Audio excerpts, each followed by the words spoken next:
आज हम लोग फाइनेंशियल मैनेजमेंट का सेकंड लेक्चर देखने जा रहे हैं। फाइनेंशियल मैनेजमेंट का मीनिंग बता चुके हैं, फंक्शन बता चुके हैं। आज हम लोग अप्रोचेज देखेंगे कि क्या कॉन्सेप्ट है। अप्रोच का मतलब कॉन्सेप्ट ऑफ फाइनेंशियल मैनेजमेंट। दो तरह का कॉन्सेप्ट, वैसे आपके बुक में 3 तरह का दे दिया है, बट 2 ही तरह का कॉन्सेप्ट है फाइनेंशियल मैनेजमेंट का। एक कॉन्सेप्ट है दो। पहला है ट्रेडिशनल कॉन्सेप्ट, पुराने ज़माने में लोग क्या सोचते थे। ट्रेडिशनल कॉन्सेप्ट,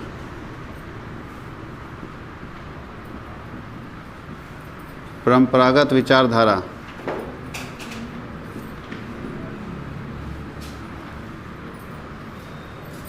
और दूसरा है मॉडर्न कॉन्सेप्ट।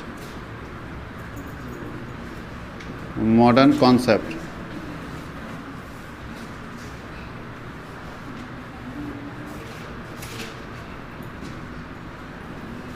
आधुनिक विचारधारा। पहला है ट्रेडिशनल कॉन्सेप्ट, दूसरा है मॉडर्न कॉन्सेप्ट। पुराने ज़माने में लोग क्या सोचते थे फाइनेंस को मैनेज करने के लिए, तो आज भी जो ट्रेडिशनल कॉन्सेप्ट वाले लोग हैं वो सिर्फ रेट ऑफ रिटर्न को ध्यान देते हैं कि कितना प्रॉफिट हो रहा है। वो सिर्फ एक ही बात को ध्यान देते हैं, कितना प्रॉफिट हो रहा है, प्रॉफिट के ऊपर ध्यान देते हैं। लेकिन आज के समय में जो इन्वेस्टर हैं, जो पैसा लगाने वाले लोग हैं, जो फाइनेंशियल मैनेजर है, वो सिर्फ प्रॉफिट को ध्यान नहीं देता, रिस्क को भी ध्यान देता है, अदर फैक्टर्स को भी ध्यान देता है। तो मॉडर्न कॉन्सेप्ट बताता है कि आप सोच समझ के लोग पैसा लगाना शुरू कर दिया, कैलकुलेटेड रिस्क के साथ पैसा लगाना शुरू कर दिया। लेकिन यहाँ पे लोग सिर्फ रिटर्न को देखता था कि पैसा आ रहा है चलो लगा देते हैं, रिस्क नहीं देखा, अदर फैक्टर को नहीं देखा, और यहाँ पैसा डूबने का चांसेस ज़्यादा होता था। इसलिए पुराने ज़माने में लोगों का सोच पैसे से रिलेटेड और आज के समय में लोगों का सोच पैसे से रिलेटेड बहुत अंतर हो गया, बहुत चेंज हो गया। पुराने ज़माने में लोग पैसे से रिलेटेड ज़्यादा सोचते नहीं थे, इसलिए देखिएगा पुराने ज़माने वाले लोगों का मतलब सेविंग नहीं नज़र आएगा। आप पुराने ज़माने के कोई भी लोग, हो सकता है आपके पेरेंट्स ही या दादा परदादा कहीं भी कोई नज़र आते हैं, तो अगर वो सर्विस में है तो शायद कुछ बचाए होंगे, लेकिन अगर सर्विस में नहीं तो उनके पास सेविंग नहीं हुआ, बैंक में कुछ बैलेंस नहीं हुआ। 2-4% छोड़ के 2-4% लोग उस समय भी होशियार थे जो पैसा बचा लिए, बाकी लोग पैसा बचाने पर ध्यान ही नहीं दिए।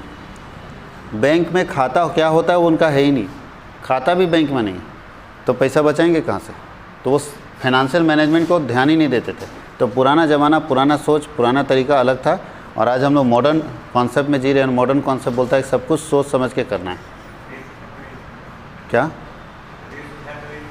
हाँ, सब कुछ सोच समझ के करना है। जो भी काम करना है सोच समझ के अपने पैसे को इन्वेस्ट करना है, और पैसे को इन्वेस्ट करने के लिए बहुत सारा कैलकुलेशन है। उसको करने के बाद आप देखिए कि सही जगह पे पैसा मेरा लग रहा है या नहीं लग रहा है। उसके बहुत सारे मेथड्स हैं, बहुत सारे टेक्निक हैं, जो कि पुराने ज़माने में नहीं होता था। पुराने ज़माने में लोग बस बिलीव के ऊपर पैसा लगा देता था, विश्वास के ऊपर पैसा लगा देता था कि यहाँ पैसा सही रहेगा। आज के समय में बिलीव नहीं चलता। आज के समय में हम लोग पूरा कैलकुलेट करेंगे। क्या क्या कैलकुलेट करेंगे? तो ट्रेडिशनल कॉन्सेप्ट का तो कहीं भी आप पढ़िएगा तो कोई तरीका नहीं मिलेगा। लोग विश्वास के आधार पर पैसा इन्वेस्ट कर देता था कि चलो यहाँ लगा देते हैं, वो बोल दिया तो चलो लगा देते हैं। पहले विश्वास वाली बात थी, अब आपका विश्वास वाला बात खत्म हो गया। तो अब हम लोग मॉडर्न कॉन्सेप्ट में क्या क्या देखेंगे, तो मॉडर्न कॉन्सेप्ट में हम लोग पढ़ते हैं 3 डिसीजन, इसको बोलते हैं 3 मेजर डिसीजन। यहाँ लिख देते हैं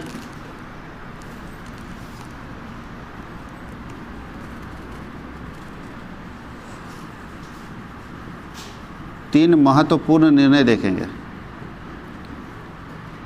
जब मॉडर्न कॉन्सेप्ट होता है तो 3 डिसीजंस आज के समय में लिए जाते हैं, 3 इंपॉर्टेंट डिसीजंस। वो डिसीजन कौन कौन है तो कल भी आप लोगों को बताए थे। पहला है इन्वेस्टमेंट डिसीजन। इन्वेस्टमेंट डिसीजन, विनियोग निर्णय।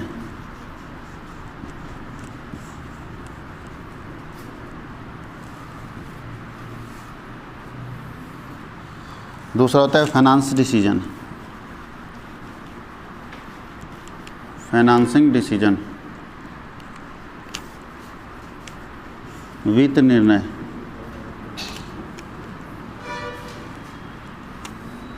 और तीसरा होता है डिविडेंड डिसीजन,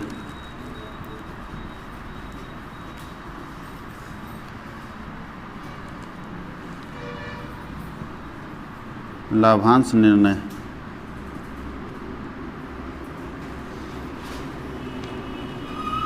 ये 3 डिसीजन को ही यहाँ ध्यान देना है। ये 3 डिसीजन बहुत इंपॉर्टेंट डिसीजन होते हैं। जब हम मॉडर्न कॉन्सेप्ट में पैसा लगाते हैं, कहीं भी इन्वेस्टमेंट करते हैं, फाइनेंशियल मैनेज करते हैं, तो 3 डिसीजन लेते हैं।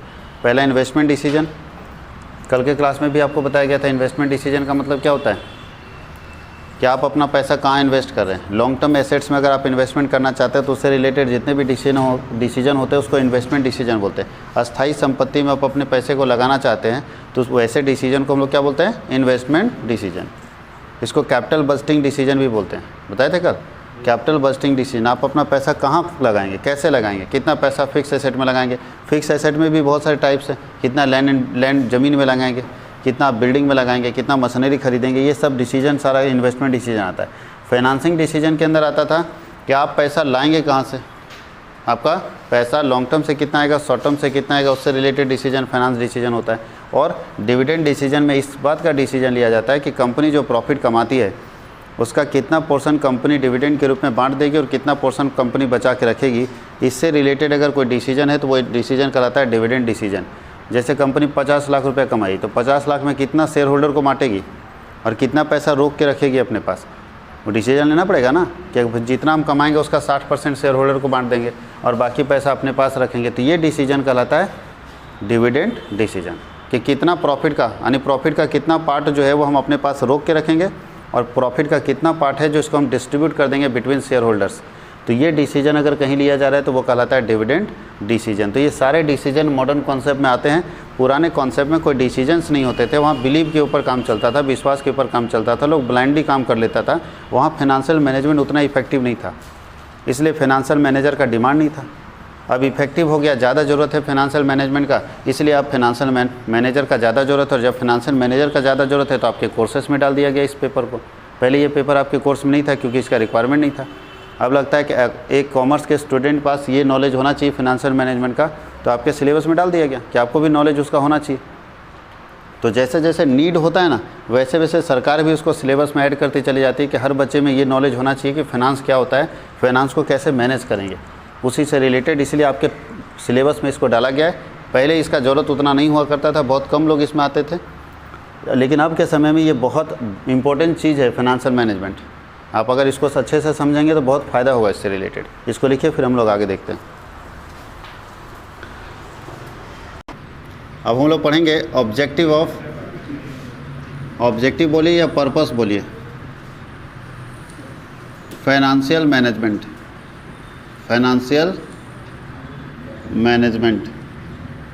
वित्तीय प्रबंध के उद्देश्य,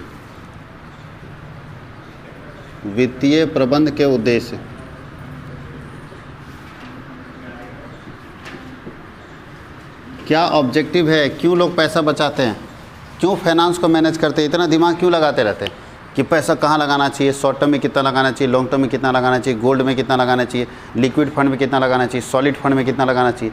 ये सब बात सोचता है एक इन्वेस्टर। नहीं पढ़ा लिखा आदमी कुछ नहीं सोचता है, ठीक है। जो नहीं, जिसको जानकारी है फाइनेंशियल मैनेजमेंट का, कुछ नहीं सोचेगा। वो रिटायर होगा ना, जाके एफडी करा लेगा। उसको लगता है कि फिक्स डिपॉजिट सबसे बढ़िया तरीका है।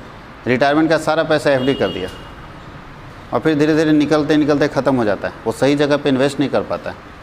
तो याद रखना कि फाइनेंशियल मैनेजर के नाते दो ही ऑब्जेक्टिव होगा फाइनेंस को मैनेज करने का। अपने पैसे को अगर आप मैनेज करें कि कितना पैसा आपको शॉर्ट टर्म में लगाना चाहिए, कितना पैसा लॉन्ग टर्म में लगाना चाहिए, कितना पैसा लिक्विड फंड में लगाना चाहिए, कितना पैसा सॉलिड फंड में लगाना चाहिए, ये सब डिसीजन एक फाइनेंशियल मैनेजर दो ही पर्पज़ के लिए करता है, दो ही ऑब्जेक्टिव के लिए करता है कि हमारा अपना पैसा कितना सॉलिड फंड समझते हैं, जो दुनिया इधर से उधर हो जाए हिलेगा नहीं मेरा, वो पैसा सेफ है, सुरक्षित है। लिक्विड फंड मतलब कभी ऊपर जाएगा कभी नीचे जाएगा, जिसको स्टॉक बोलते हैं, शेयर बोलते हैं। शेयर मार्केट में लगाओगे कभी बढ़ेगा कभी घटेगा, तो ये लिक्विड फंड है। अच्छा, शेयर वाला लिक्विड फंड इसलिए क्योंकि कभी भी हम इस पैसे को निकाल सकते हैं, मार्केट अप डाउन होता रहता है। और सॉलिड फंड आप गोल्ड में लगा दो, लैंड में लगा दो। अब ये मत करना कि सारा सॉलिड फंड में लगा दिया, ऐसा नहीं। सॉलिड फंड में भी लगाए, लिक्विड फंड में भी लगाए, शॉर्ट टर्म फंड में भी लगाए, लॉन्ग टर्म फंड में भी लगाई। अब आप सारा पैसा लॉन्ग टर्म में लगा दिए, हमको 25 साल बाद पैसे की जरूरत पड़ेगी, आज जरूरत पड़ेगी तो कहाँ से लगेगा। तो आपको शॉर्ट टर्म फंड में भी लगाना चाहिए, लॉन्ग टर्म फंड में भी लगाना चाहिए। तो ये जो डिसीजन होता है, ये पूरे डिसीजन के ऊपर दो ही पर्पस होता है, दो ही उद्देश्य होते हैं। पहला उद्देश्य होता है, दो ही ऑब्जेक्टिव होते हैं फाइनेंशियल मैनेजमेंट के, इसको आपको एक्सप्लेन करना है। दो ऑब्जेक्टिव, पहला होता है प्रॉफिट मैक्सिमाइजेशन, या जेड से भी होता है, एस से भी लिखते हैं, लाभ अधिकतम करना।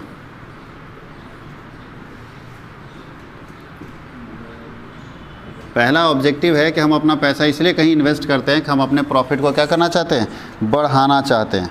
और दूसरा है वेल्थ मैक्सिमाइजेशन, दूसरा है वेल्थ मैक्सिमाइजेशन। हम अपने धन को बढ़ाना चाहते हैं, धन संपत्ति इसको बोल सकते हैं, संपदा या संपत्ति बोलते हैं, संपत्ति को अधिकतम करना।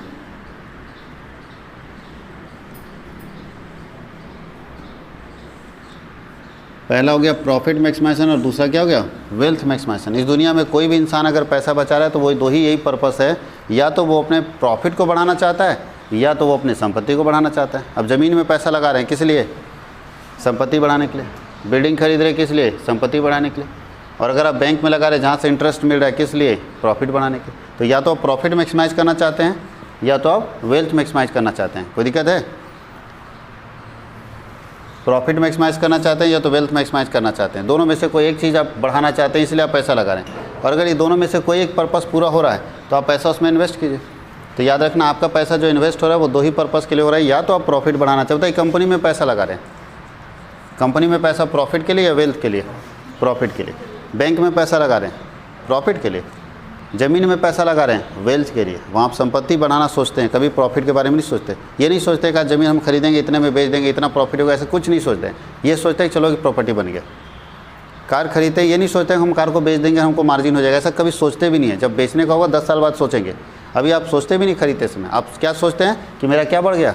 एक प्रॉपर्टी बढ़ गया अपने पास। आप गोल्ड खरीदते हैं क्या सोचते हैं? बेचना है कि आज खरीदेंगे और रेट बढ़ेगा तो बेच देंगे, ऐसा कोई नहीं सोचता है। जो भी गोल्ड खरीद रहा है वो सिर्फ ये सोचता है कि अपने पास एक वेल्थ बढ़ रहा है, एक प्रॉपर्टी अपने पास बढ़ रहा है, एक संपत्ति बढ़ रहा है।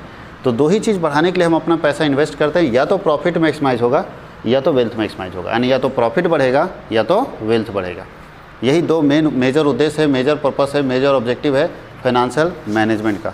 अब एडवांटेज क्या है फाइनेंशियल मैनेजमेंट का तो वो लिख लेते हैं हम लोग, फिर डिसएडवांटेज देखेंगे, नुकसान भी है, कभी कभी गलत डिसीजन भी हो जाता है। तो लिखते हैं advantage of financial management.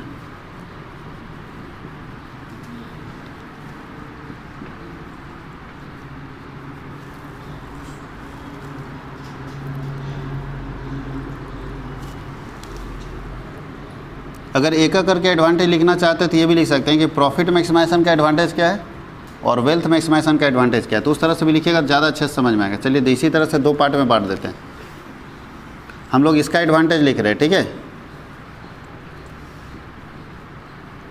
Advantage लिख रहे हैं प्रॉफिट मैक्सिमाइजेशन का, यानी प्रॉफिट अगर हम मैक्सिमाइजेशन के ऊपर ध्यान देते हैं, प्रॉफिट को बढ़ाना चाहते हैं तो उसका फ़ायदा क्या है, क्यों हम प्रॉफिट को बढ़ाना चाहते हैं। तो प्रॉफिट मैक्सिमाइजेशन का एडवांटेज ये लिख रहे हैं और फिर वेल्थ मैक्सिमाइजेशन का एडवांटेज उधर लिखें। तो प्रॉफिट मैक्सिमाइजेशन का पहला है ईजी टू कैलकुलेट प्रॉफिट्स, लाभ की गणना आसान होती है। Number 2 N appropriate measure of firm performance,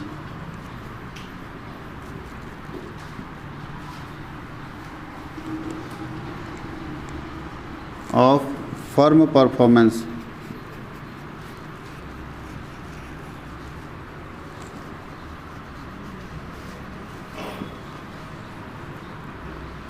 firm की कार्यशीलता को सही मापने के लिए।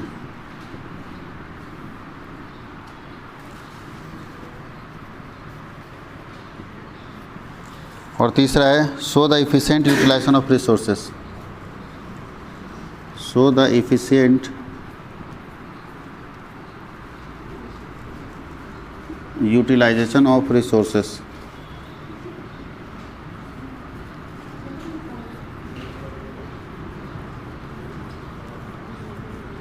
संसाधनों का बेहतर उपयोग करने के लिए।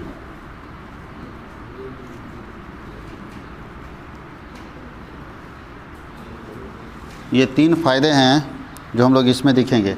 इसका एडवांटेज क्या होगा, वेल्थ मैक्सिमाइजेशन का एडवांटेज क्या होगा। अगर हम वेल्थ मैक्सिमाइज करना चाहते हैं तो उसका फ़ायदा फर्स्ट में क्या होगा, तो लिखिए वेल्थ मैक्सिमाइजेशन का consider long term prospective, consider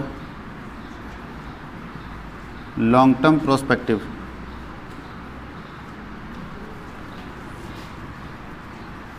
दीर्घकालीन संभावना पर ध्यान देना।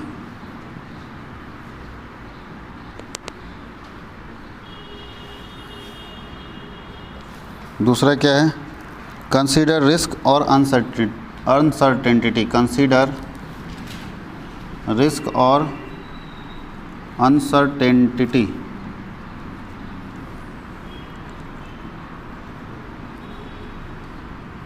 जोखिम एवं अनिश्चितता पर ध्यान देना।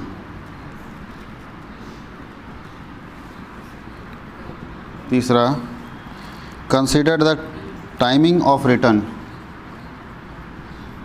Consider the timing of return.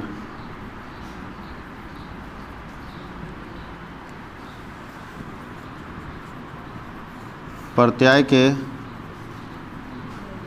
समय पर ध्यान देना।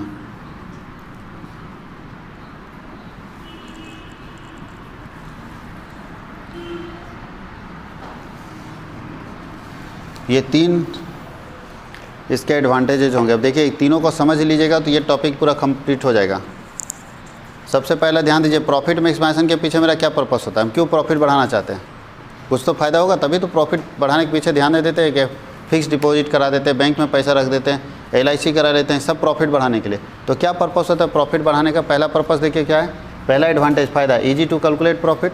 प्रॉफिट वाला फंडा अपने को समझ आ जाता है तुरंत कि भैया 1 लाख लगाते हैं 10% रिटर्न मिलेगा तो इतना फ़ायदा होगा। लेकिन एसेट्स वाला ये वाला नहीं फंडा समझ में आता है। प्रॉपर्टी वाला फंडा सबको अब समझ में आने लगा कि प्रॉपर्टी का वैल्यू बहुत तेज़ी से बढ़ता है, अब समझ में आ रहा है लोगों को। लेकिन पहले लोगों को नहीं समझ में आता था, पहले लोग खरीदता ही नहीं था। पहले खेत खरीदना हो ना, पहले अगर ज़मीन खरीदना हो तो लोग सड़क वाले के पास वाला, रोड के सामने वाला नहीं खरीदता था, बीच में वाला खरीदता था खेत। पुराने ज़माने के लोग, अगर आपके भी पूर्वज खरीदे होंगे तो बीच में खरीदे होंगे, नदी के साइड में खरीदे होंगे।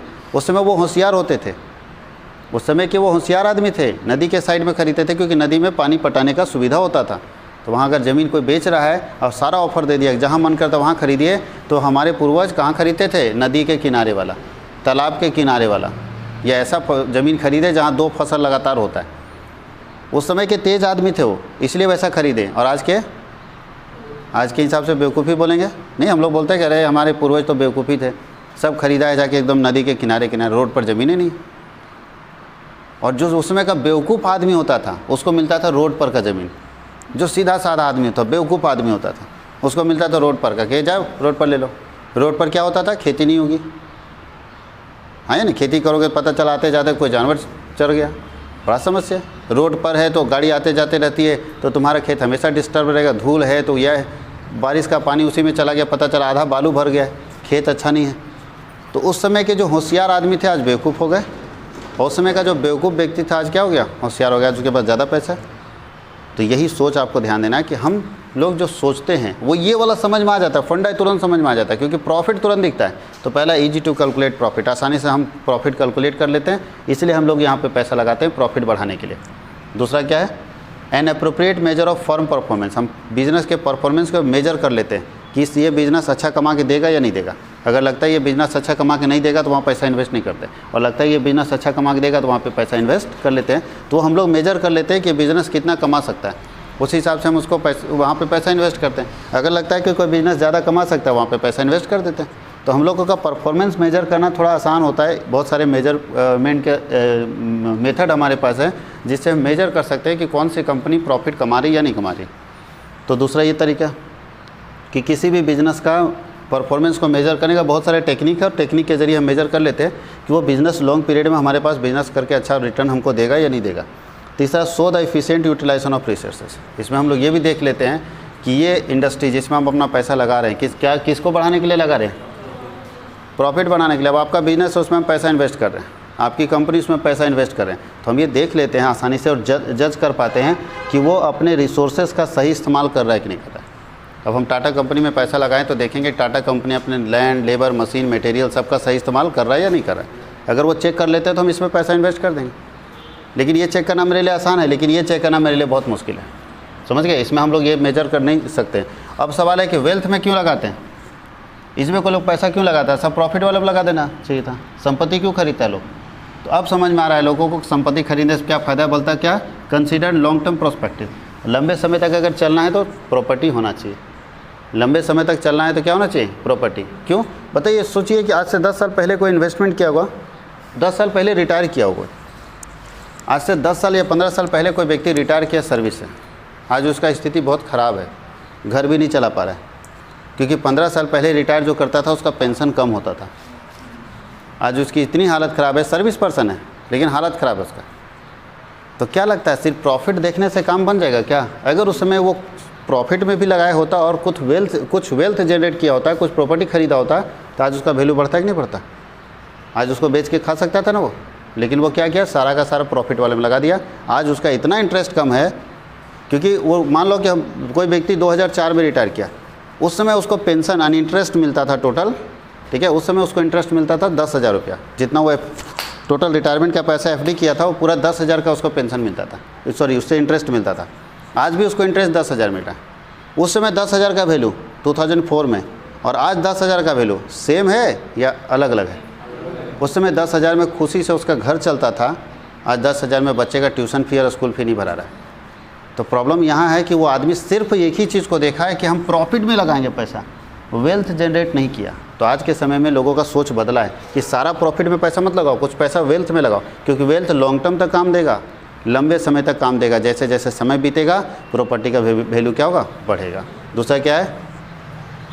रिस्क और अनसर्टेनिटी। उसमें रिस्क भी है, ज़्यादा कमाने पर ध्यान दोगे तो रिस्क भी तो है, अनसर्टेन है, मिल भी सकता है नहीं मिल सकता। यहाँ अगर लगाएंगे तो उस बात को ध्यान देता है कि भाई हम प्रॉफिट में सारा पैसा नहीं लगाएंगे, अगर कंपनी नहीं कमाई तो हमको कुछ नहीं मिलेगा, 4 साल तक नहीं कमाई तो हमको कुछ नहीं मिलने वाला है। लेकिन अगर हम प्रॉपर्टी में लगा देते हैं तो कंपनी कमाए नहीं कमाए उससे क्या मतलब है? मेरा प्रॉपर्टी का वैल्यू तो बढ़ेगा, चाहे कोरोना आए चाहे नहीं आए। का ज़मीन का वैल्यू नहीं बढ़ रहा है? कोरोना आ गया तो बढ़ा कि ज़मीन का वैल्यू घट गया?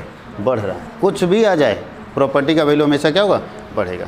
तो ये बात को ध्यान रखते हुए हम लोग फिक्स एसेट में पैसा लगाते हैं, हम लोग वेल्थ मैक्सिमाइजेशन करते हैं। Consider the timing of return. कब आपको रिटर्न मिलेगा इस टाइमिंग को अगर आप ध्यान देंगे तो आपको अपना पैसा वेल्थ में लगाना चाहिए प्रॉफिट के बजाय, क्योंकि प्रॉफिट आपको सही समय पर रिटर्न नहीं देगा। साल भर में अगर इतना पैसा रिटर्न दे, बताओ अभी के समय में एफडी में कितना मिल रहा है? 5.5%। मतलब 1 लाख रुपया हम साल भर के लिए बैंक को दे देते हैं तो बैंक सिर्फ 5,500 रुपया ब्याज देता है। 1 लाख रुपया पूरे साल भर के लिए बैंक को दे देंगे तो बैंक कितना देगा? 5,500 रुपया ब्याज देगा। वो भी 5,000 पहुँच गया। और वही पैसा अगर हम 1 साल के लिए ज़मीन में लगा देते तो 1 साल में ज़मीन का वैल्यू कम से कम 50 से 60,000 बढ़ जाएगा, कम से कम 50 से 60,000 बढ़ जाएगा। अब बताइए timing of return profit maximization में ज़्यादा होता है या वेल्थ मैक्सिमाइजेशन में ज़्यादा होता है? तो जो लोग वेल्थ मैक्सिमाइजेशन में पैसा लगाते हैं वो ये सोच के लगाते हैं, और जो लोग प्रॉफिट मैक्सिमाइजेशन में पैसा लगाते हैं उनका पर्पस ये होता है। यानी प्रॉफिट मैक्सिमाइजेशन में पैसा लगाने का एडवांटेज ये है और वेल्थ मैक्सिमाइजेशन में पैसा लगाने का एडवांटेज ये है। इसको लिख लीजिए। और ये चैप्टर यहीं तक था, फर्स्ट चैप्टर।